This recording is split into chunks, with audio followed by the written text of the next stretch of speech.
And welcome back to the Constitutionals Podcast. I'm your host, Chad White. If you didn't know, this is the premier podcast for the website, cpluscomedy.com. Like I just said, it's a website. Go there. If you're watching the video version, you did see me spit out some gum. Let me do this. Let me start the timer on this thing. Welcome back. We're doing another episode sitting in the car. Hopefully it sounds somewhat decent. I know for a fact people will not be walking near me because I am indeed at work. Don't worry. I'm here with plenty of time to start. So let's get right to it. I went to the Super Bowl. I had a really good time. The Super Bowl this year was 53, I think. 53 or 54, one of those numbers.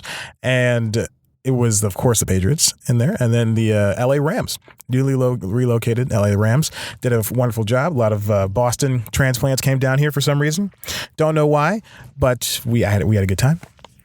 I did go with a companion. It was actually her that invited me. It was great. I took a lot of pictures, a lot of videos. I can't wait to turn those into some type of montage and put it on my Instagram account. So be on the lookout for that. It was really fun. I got a couple of towels, those Rabble towels. Was that what they call them? Rabble towels? They shake them around. And one for LA, one for Boston. I don't think anybody ever refers to the Patriots as Boston. No one says, hey, the Boston team. Unless you're talking about the Red Sox. Then people do that. So that's it. I went to the Super Bowl. It was fun time. Long day affair, just went out there from 2 to 11, I think. Got home at 11:30, something like that. So there we go. All right, let's move on in. Amber Ruffin. This happened very late last week. Amber Ruffin, she's a writer for Late Night with Seth Meyers. She's getting her own TV show pilot. I almost didn't say pilot. NBC ordered a comedy pilot presentation from Late Night writer Amber Ruffin. This is from Variety, written by Elaine Lowe. Village Gazette, a comedy from Amber Ruffin, is going to go to pilot. Ruffin will star in, write, and executive produce the single-camera comedy. She plays the fluff, peace-loving editor of the Benson Village Gazette, covering her idyllic hometown. But, quote, when the newspaper owners hire a reporter who's looking to uncover a juicy story in Benson, he threatens to unravel the happy denial Amber has been living in. So there we go. Shelley Gossman is going to write as well and executive produce. Seth Meyers, of course, and Mike Shoemaker, of course. Mike Shoemaker is also a producer for Late Night, so they're both going to produce EP through their Seth Maker Shoemeyers Productions. And Lorne Michaels, of course, because this is an NBC joint and she has some ties to SNL, and Andrew Singer will also executive produce via Broadway Video. Universal Television is the studio behind the comedy. I look forward to this. She's great. She's very funny. Amber, she has her Amber Says What segments on Late Night. She appears in with another comedy writer, jokes Seth can't tell. So, given that I barely watch Late Night anymore, except for Conan, and I mean Late Night the genre, not Late Night the show, but given that I barely watch Late Night anymore except for Conan, it's something. If this can stand out, if the segments that they break out online can stand out in someone's mind like me, also I'm tangentially involved, and we're watching this stuff, then who knows what it's good that she's out in the spotlight is what I'm trying to say. Next up, Simpsons has been renewed for seasons 31 and 32 by Fox. This is from Deadline, Nelly Andriva. I think I talked about this a couple of weeks ago that The Simpsons is worth more off the air than on the air for Fox and Disney, but Fox has so far they're not going to give up on that show. Same thing for Family Guy. Family Guy's coming back for 2 more years, I believe. And then I know Bob's Burgers coming back for at least 1. Also, they wouldn't cancel that show because all of these shows are so lucrative for them. Fox is basically just going to double down on all of their Sunday cartoon shows. Because what else do they have? They got nothing. They have no other cartoon show. Seth Meyers isn't going to make another cartoon show for them. Bordertown was the last one. While Fox Broadcasting Company is said to have been losing money on The Simpsons as shows get more expensive with age, it is a legacy series for the network, and I hear, this is from Nelly, there has been a slight license fee reduction for the animated show, which is a huge profit generator for 20th TV. The cast of The Simpsons has been signed on for 2 additional seasons. Remember a couple of seasons ago who was it? Oh God, I can't remember him now. Oh no, I can't remember his name. This is so embarrassing. Okay.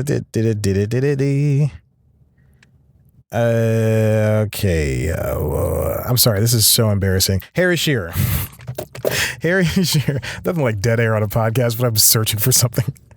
Harry Shearer said he didn't want to come back to The Simpsons. It was taking too much time, and it was rumored that Al Jean and the rest of the Simpsons crew were looking for somebody. We're looking for people to do, not looking for people, but looking for replacements, potential replacements for Harry Shearer. But now I guess there's just no issue. Those people keep getting paid. It's insane. It's insane. It's good. This is great. I love The Simpsons, so I would love for it to continue to go on forever. Everybody has their thing. Everybody's got the little Marvel movies and their little Star Wars or whatever. I'd like to see The Simpsons continue to go on for as long as possible. That would take the episode count to 713, I believe, which is still the longest running scripted television series in the world. Yeah, that's it. Okay. Moving on. Nothing else to talk about in that one. Let's see. Oh, so this is an article from Cynthia Littleton at Variety.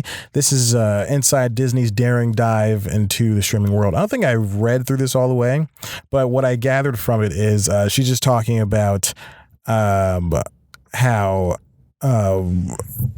Disney steps into becoming the next streaming service for everybody to Disney Plus, becoming the next streaming service for everybody to enjoy. We still don't have pricing on that, and they're getting it's if the Fox acquisition is supposed to close by March, and I can only assume that Disney Plus will be up before the Avengers movie comes out, the next one, then they need to really start releasing some information on this. But given, ESPN Plus, when that launched, it really didn't have that much information. We just knew they just kept saying, we're going to do this. We're going to do this for ESPN. Don't worry, guys. It's going to be great. And then eventually we got the name ESPN Plus. And then eventually, like a week before it came out, they said, okay, it's going to be $5. You get to watch all this original stuff. You get to watch live ESPN stuff, and you're going to love it. And you said you wanted sports on streaming. This is it. So check out this article. I'll link it in the show notes as always. But this is details about the direct-to-consumer operations of Disney have yet to be discussed. Oh, apparently, nope. According to this article, we're supposed to get it from the fiscal first quarter earnings report that came out on February 5th. It's now February 7th, the day this episode comes out. We don't know. Disney's had a unit recorded loss for the first 9 months of 2018 of $738 million, and operating income on revenue of $3.4 billion, most of which came from Disney's internal channels. Anyway, it's from what I read before. I didn't read all of it. It's a decent article, and I don't want to talk about something I don't know. And finally, before we go to break, I want to talk about this. This is an article I read yesterday. It's called The Rise of the Robot Reporter via the New York Times, written by Jacqueline Peiser.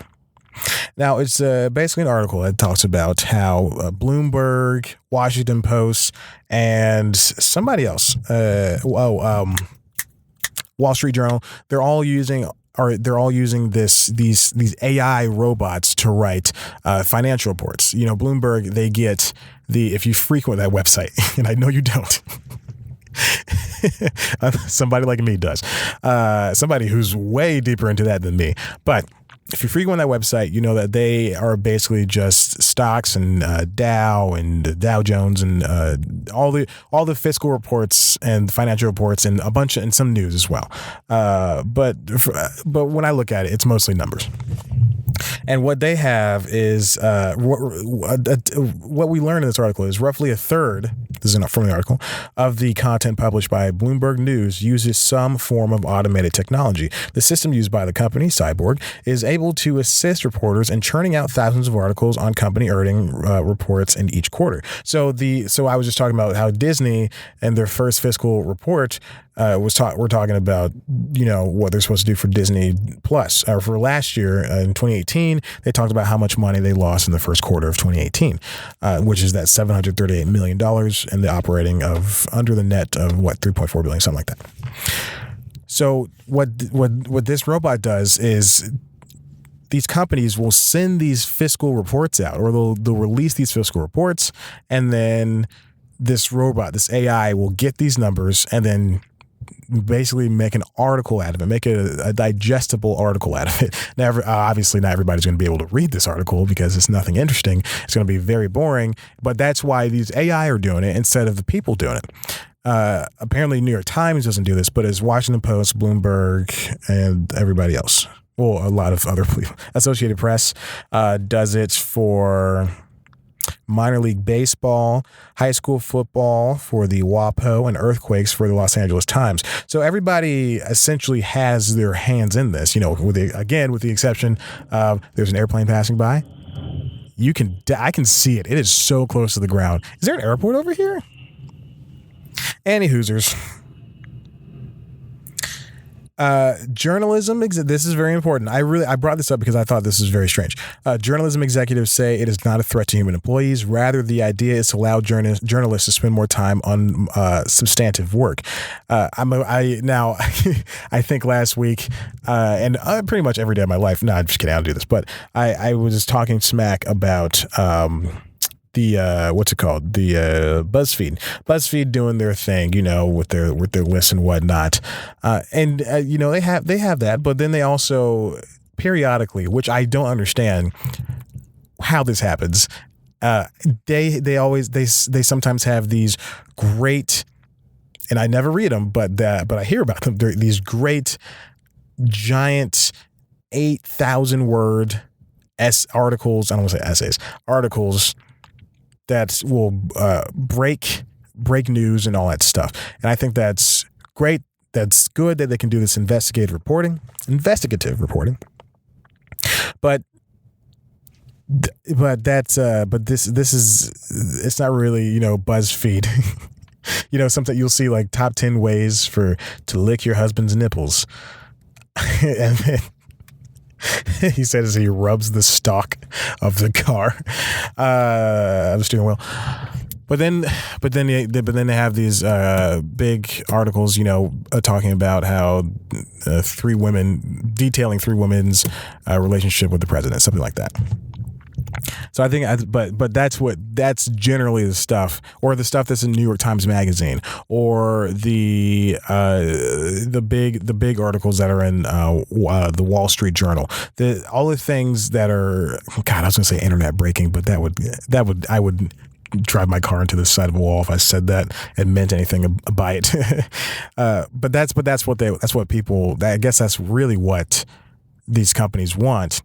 Even though everyone, BuzzFeed, New York Times, even though they're closing up shop, I should finish off that idea. Although there was a report yesterday I read that New York Times is doing well in terms of money.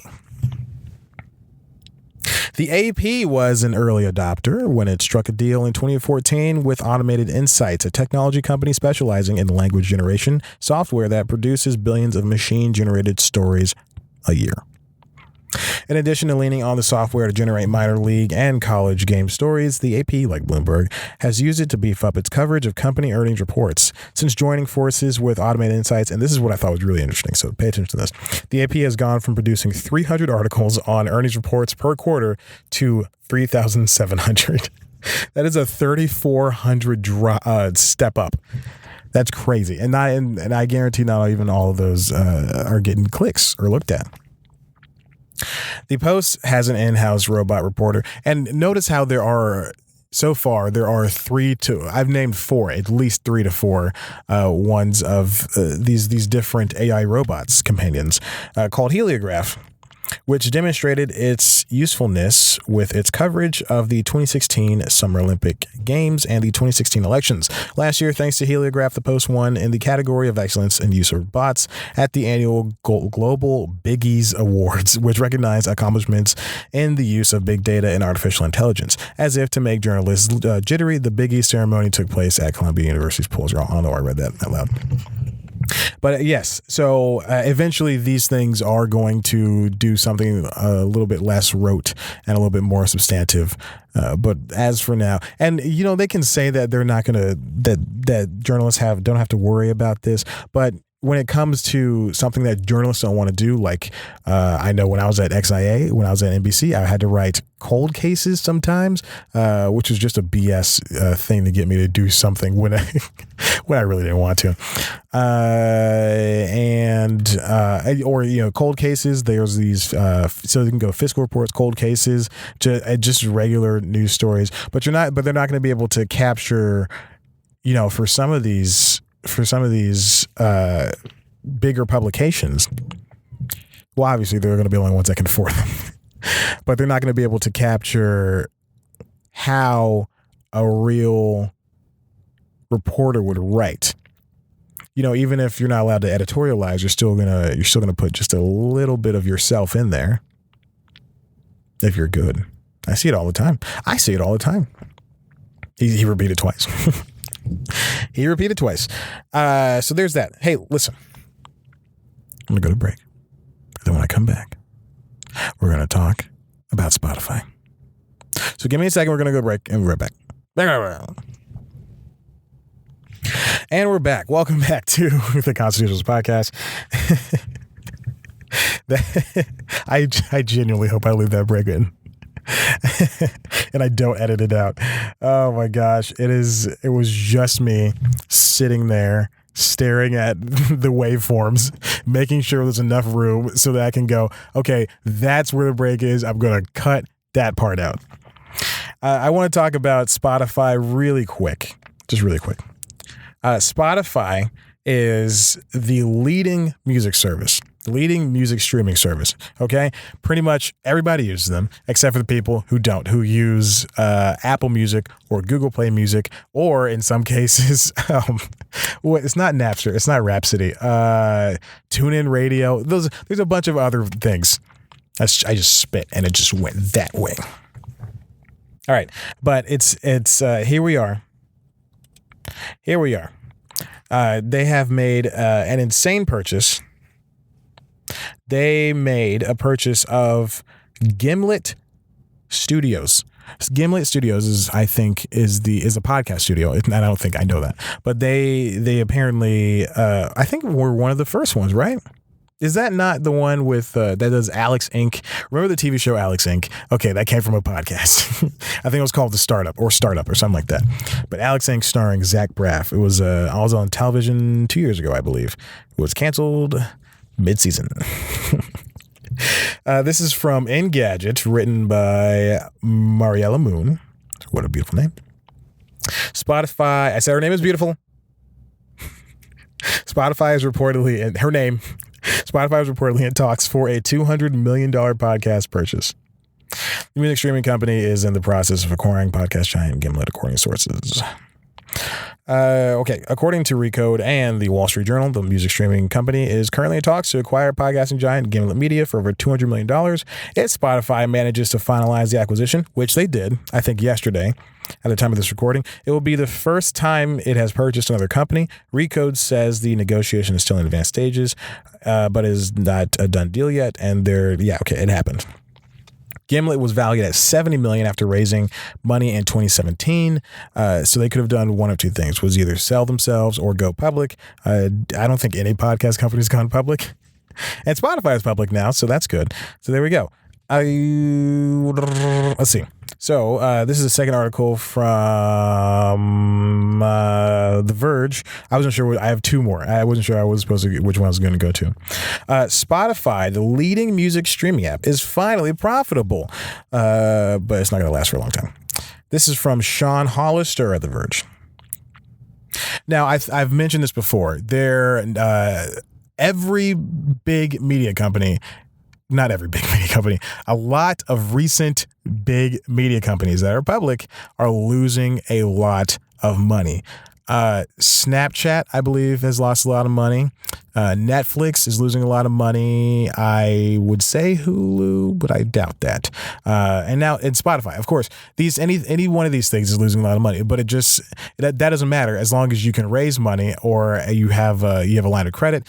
See MoviePass, Helios Matheson, which did not have any of that stuff, which they kept getting lines of credit, but then they just lost everything. So they have 2 new acquisitions, which is Gimlet and then, other stuff. But after 13 years and 96 million paid subscribers, Spotify is finally making money. They were losing money hand over fist a couple of years ago, and now they're finally making some money. Now, this is all going to be in a quid form, but Sean does provide different numbers. This is from Spotify's financial announcement yesterday morning. For the first time in company history, operating income, net income, and free cash flow were all positive. First time in history. The company made an operating profit of about 94 million quid, or about $107 million. Now, Sean says it's a good sign for the entire industry, not just Spotify, because Spotify is arguably the leading the industry today. Yeah, of course. Okay. So Spotify's got all that money, and now they have Gimlet, and now they have another. What else do they have? Who else did they buy? Gimlet Media, studio behind podcasts such as Crime Town, Reply All, and Startup. I was right. And Anchor, they bought Anchor. Oh, that is so cool. Anchor is an app that is an easy way for you to make podcasts. What you do is you download the app. You can your friends download the app. You can call them up in quotes, and then it links them all. It links all of you together, or you can just use your phone, whatever. And then you press a button, and then you record an episode, and you can put in not sound bites. You can put in soundboards and stuff like that, noises. It's not an effective way to podcast. Says the guy sitting in his car with a microphone and his laptop and his makeshift phone timer next to him and these crappy Apple earbuds. But it's great. Anchor's cool for if you don't have the technology. So that's cool. Yeah. So they bought Gimlet Media, which I knew did Startup, and Anchor. But now it doesn't want to. This is from the New York Times, their DealBook business section, business section. Spotify, it's not just for music anymore. Written by Ben Cesario and Michael J. De La Merced. Maybe the C is pronounced like that. Anyway. With the acquisition, Spotify they argue, their thesis is Spotify is not just the one-stop shop for music anymore. It's going to be the one place for all audio, or it's trying to be the one place for all audio. With the acquisition, Spotify becomes the latest player to invest in a medium once considered a low-stakes sandbox in the larger media environment. Now that podcasts have become part of the listening routine for millions of people, major companies have recognized them as an important but still relatively cheap source of content. Now, I also want to add into this that there is a Ron Burgundy podcast. Everybody's getting the podcasting. Okay, before it was just Earwolf and Nerdist and like a handful of other podcasts like WTF, Guy and Gal. I think that's what it's called. Keith and the Girl. I think that's what it's called. That's what it's called, not Guy and Gal. That sounds like a porn title. Guy and Gal, but like a really like baseline. I'll stop talking. Never Not Funny, of course. And then, like I said, Earwolf Nerdist. But then it just exploded, especially when it came to Serial. Everybody, speaking of Serial, there's HBO produced a rebuttal documentary series of Serial, but now it's been like, what, 5 years since Serial came out? Or 6? A rebuttal series? Who needs that? This Adnan kid they say this is why Adnan. So Serial was supposed to be why Adnan's innocent. And then this HBO documentary is why he's not. Who needs this? Okay. Anyway. This is so stupid.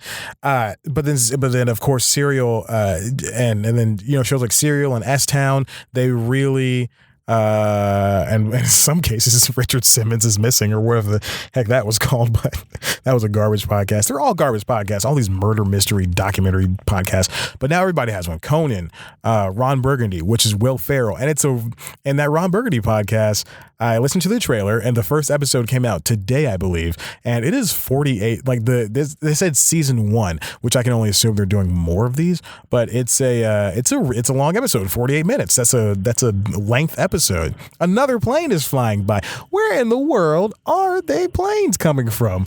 Where in the world are they planes coming from? Coming to you soon. But since and podcasts are so cheap to make, you can get all these sponsors, and bada boom, bada bing, you're making a couple hundred, maybe a couple $1,000 from this thing you put out all you gotta do is make it sound good. You're still gonna get paid. In September, the radio giant iHeartMedia bought Stuff Media, another influential producer, and recently Hollywood has begun buying up rights to popular podcasts. Homecoming on Amazon, the half-hour drama series from Sam Esmail starring Julia Roberts, that is based on a podcast from Gimlet. And I mean, it's crazy. This is from Owen Grover, the chief executive podcast of Pocket Cast, the app that I use, that I paid $15 for 3 different apps to access it, and it is great. All right, if you have iOS, you can buy it there. You have Android, buy it there. If you just want to listen to it on the web, buy it there. But you get access to all your stuff if you just pay a one-time fee. It's amazing. I love it. He says, quote, he doesn't think Spotify woke up one day and realized that audio storytelling has some incredible emotional place in the life of their brand. Strategically, if they can get their users to listen to podcasts in place of music, it improves their margins. Mostly because the longer that people are on the app, the more money they make, essentially. So you listen, what 5 songs is going to get the artists a tenth of a cent, and listening to 5 songs is going to get the artist a tenth of a cent. But a podcast, a person can listen to it, listen to 48 minutes, hear an ad, buy something based on the ad from Spotify, boom, and it just gives everybody money. Everybody involved gets more money. Gimlet shows will expand Spotify's podcasting slate, which includes thousands of shows widely available on other platforms. Again, podcasting, having a podcast, I don't think I mentioned this before, but having a podcast be exclusive to a player, that's going to come at some point, but it's not going to be good. I can tell you that much. It's not going to be good for the audience and for the people. Gimlet, so they're going to have as well, which includes thousands of shows widely available on other platforms, as well as high-profile exclusive productions from the comedian Amy Schumer, the journalist Jameel Hill, and the rapper Joe Budden, among others. Alex, the guy that the show is based on, Alex Bloomberg, they are very happy. They founded Gimlet in 2014. Yeah, so that's when, podcasting became, that was like the start. That was the slope. And yeah, these comedy podcasts that I've been listening to for, 10 years in some cases, for a long time in some cases. Yeah, they did start before, but it's once it hits the mainstream, that's when you got to claim. By some estimates, more than 600,000 podcasts are available through Apple, a number that does not include shows that are exclusive to others like Spotify. Again, you have an exclusive show on Spotify, it's just not worth it. I'm not going to use the app. I'm not going to open that app just to listen to a podcast. No, I got Pocket Cast on me. The podcast industry, according to a study by the Interactive Advertising Bureau and PwC, the podcast industry as a whole generated $314 million in 2017, though that survey also predicts that by 2020, the number will more than double to $659 million.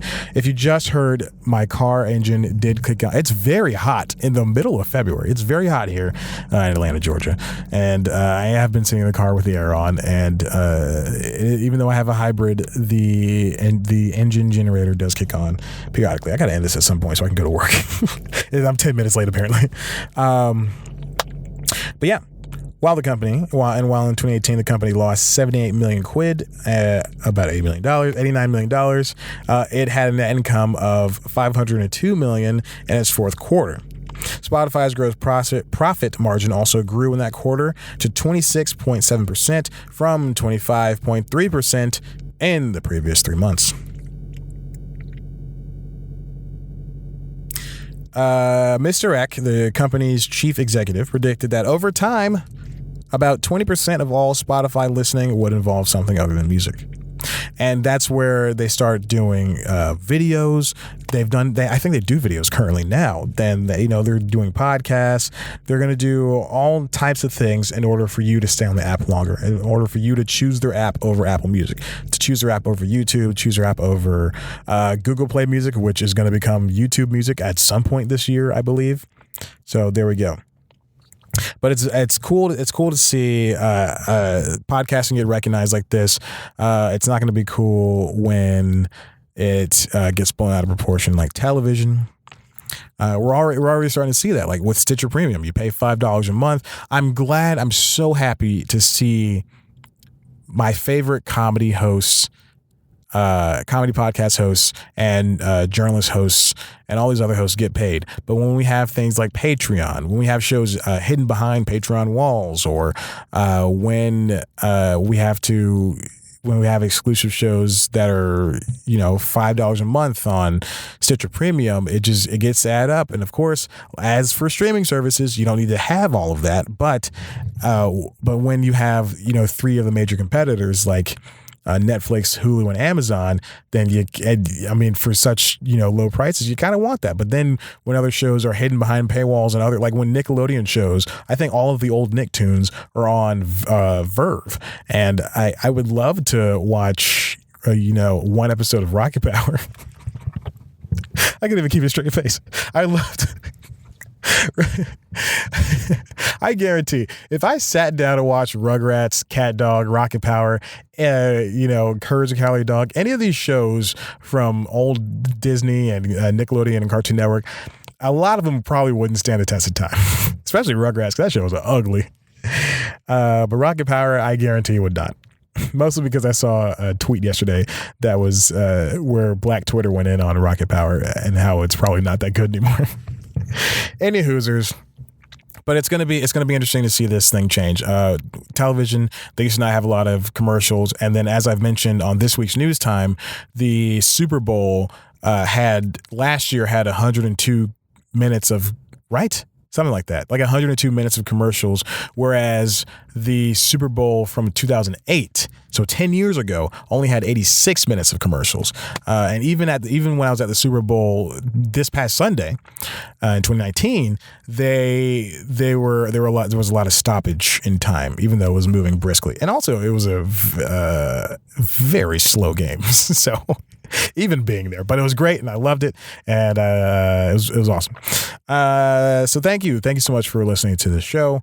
This is episode 95. We got 5 more until 100, and I gotta pray I will be in the studio, and by the studio I mean my room, so I can record that. I gotta go to work. So listen, if you like what you heard here, and why don't you head on over to the website, cpluscomedy.com, where there's interviews, where this podcast lives, where another podcast, The Application, lives. That show is defunct now, though. You can also check out youtube.com/cpluscomedy to see a video version of this show. You can see the backlog there. I believe it only goes back to episode 60-something for the video version. Or just laugh like that. You can also see the premiere show for C Plus Comedy, which is News Time, which is a weekly news show where I grab one story and I talk about it. This week's episode was about the Super Bowl advertising. It came out late, but man, oh man, I'm so proud of the cold open for that one. It's a Super Bowl shuffle theme where I did the Super Bowl shuffle actually at the Super Bowl. So it was great. It was awesome. Definitely check it out. And you can follow us on Instagram at C Plus Comedy. Follow me on Instagram at Chad Black White. Follow us on Twitter at C Plus Comedy. Follow me on Twitter at Chad Black White. Like us on Facebook. Thank you for listening. I will see you next week, hopefully, if I don't die. Okay, bye.